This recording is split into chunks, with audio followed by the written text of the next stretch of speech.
Tamil senior ஜனவரி 2000. Get ready. 10 seconds. 5 seconds. Start. அன்பார்ந்த பத்திரிகையாளர்களே, இந்த இனிய மாலை வேளையில் உங்கள் அனைவரையும் சந்திப்பதில் பெருமகிழ்ச்சி அடைகிறேன். அழகான வீடுகளை எழில் கொஞ்சும் கடற்கரை பகுதியில் கட்டியுள்ள உங்கள் அனைவருக்கும் என் நெஞ்சார்ந்த பாராட்டுக்களை தெரிவித்துக் கொள்கிறேன். அரசு மானியம் மற்றும் கூட்டுறவு வீட்டு வசதி சங்கம் அளித்த கடன் உதவி ஆகியவற்றுடன் இணைந்த உங்களின் கடுமையான உழைப்பே இந்த இனிய இல்லங்கள் உருவாக உறுதுணை புரிந்துள்ளன என்பதில் ஐயமில்லை. இந்திய நாடு சுதந்திரம் பெற்ற பிறகு பத்திரிகை துறை பெரிதும் வளர்ச்சி அடைந்துள்ளது. மக்களாட்சி முறையில் அரசியல் அமைப்பு சட்டத்தில் உறுதி செய்யப்பட்டுள்ள உரிமைகளை சுட்டிக்காட்டும் பெரிய பொறுப்பு இத்துறைக்கு உண்டு. சட்டமன்றம், நீதிமன்றம், ஆட்சி மன்றம் ஆகிய மூன்றும் ஜனநாயகத்தின் அங்கங்கள் எனப்படும். அவைகள் திறமையுடன் செயல்பட துணை நிற்கும் நான்காவது அங்கமாக விளங்குவது பத்திரிகை துறை என்று குறிப்பிடுவது பொருத்தமுடையதாக உள்ளது என்றே கருதுகிறேன். பேச்சுரிமை, எழுத்துரிமை, சமூக நீதி உரிமைகள் பற்றிய விவரங்களை எடுத்து கூறவும் அவற்றை அடைய அணுக வேண்டிய வாயில்கள் குறித்தும் பாரபட்சமற்ற முறையில் வழி காட்டுவது உங்களின் தலையாய கடமை என்பதை நினைவூட்ட விரும்புகிறேன். அன்றாட வாழ்க்கையில் மக்கள் சந்திக்கிற கஷ்ட நஷ்டங்களை உள்ளது உள்ளபடி எடுத்துரைப்பதும் தவறுகளை சுட்டிக்காட்டி கண்டிப்பதும் நாளேடுகளின் தார்மீக பண்பு என்பதை குறிப்பிட விரும்புகிறேன். செய்திகள் வெளியிடும் தன்மையில் உண்மையும் விமர்சனங்களை தெரிவிக்கும் முறையில் பொறுப்புணர்வையும் காட்டுவது மிகவும் அவசியமானதாகும். இவ்வாறு தூய்மையோடும் சுதந்திரத்தோடும் பணியாற்றி வரும் செய்தித்தாள்களை மக்கள் ஆர்வத்துடன் வாங்கி படிக்கின்றனர். ஒவ்வொரு பத்திரிகையும் தான் வகுத்து கொண்ட கொள்கைக்கேற்ற கண்ணோட்டத்தில் அரசின் கொள்கை அல்லது செயல்பாட்டை விமர்சனம் செய்யலாம்.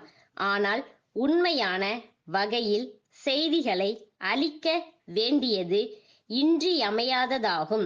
ஜனநாயகத்தின் முறையான செயல்பாட்டிற்கு உறுதுணையாக அமையும் ஒரு உயிரோட்டமுள்ள பத்திரிகை துறையே நாட்டை முன்னேற்ற பாதையில் அழைத்து செல்ல இயலும்.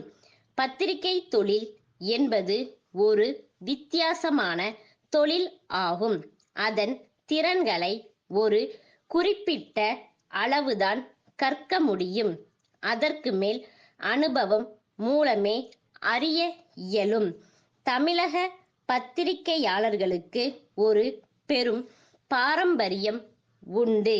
புகழ்பெற்ற தலைவர்கள் இந்த தொழிலில் பணியாற்றி உள்ளனர். பத்திரிகை தர்மத்தின் உயரிய தர கோட்பாடுகளை அவர்கள் பின்பற்றி மக்களின் சமூக உணர்வுகளை சீர் செய்து தேவையற்ற கிளர்ச்சிகளையும் போராட்டங்களையும் தவிர்க்க பாடுபட்டனர். அவர்களின் வழியை பின்பற்றி சமுதாயத்தில் வளமான ஜனநாயக மரபுகளை உண்டாக்க உதவிகரமாக செயல்பட வேண்டும். உங்களின் விமர்சனங்கள் உண்மையின் அடிப்படையில் அமைந்த ஆக்கப்பூர்வமான விமர்சனங்களாக அனைவரும் வரவேற்கும் வகையில் இருக்க வேண்டும் என கூறி என் உரையை நிறைவு செய்கிறேன். சென்னை தங்கமணி தேயிலை விற்பனை நிலைய அலுவலர், நீலகிரியிலுள்ள தமிழ்நாடு தேயிலை தோட்ட கழக மேலாண்மை இயக்குனருக்கு எழுதும் கடிதம். அன்புடையீர், தங்கள் 6/6/1998 தேதியிட்ட கடிதம் கிடைத்தது.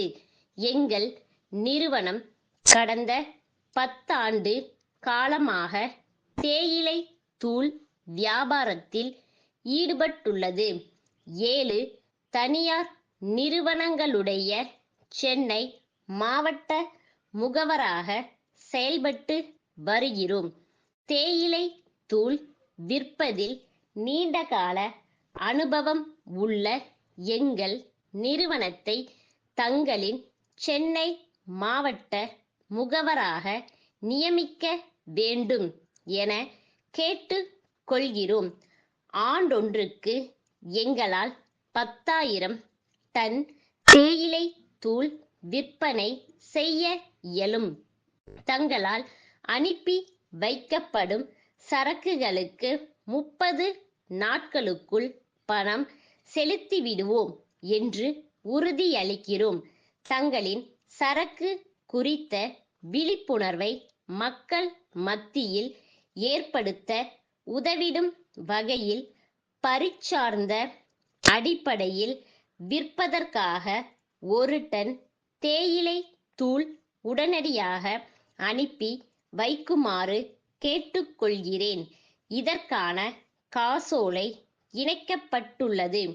தங்களின் ஒத்துழைப்புக்கும் ஆதரவுக்கும் எங்களுடைய நிறுவனம் கடமைப்பட்டதாக இருக்கும் என தெரிவித்துக் கொள்கிறேன். தங்கள் நம்பிக்கையுள்ள ஸ்டாஃப்.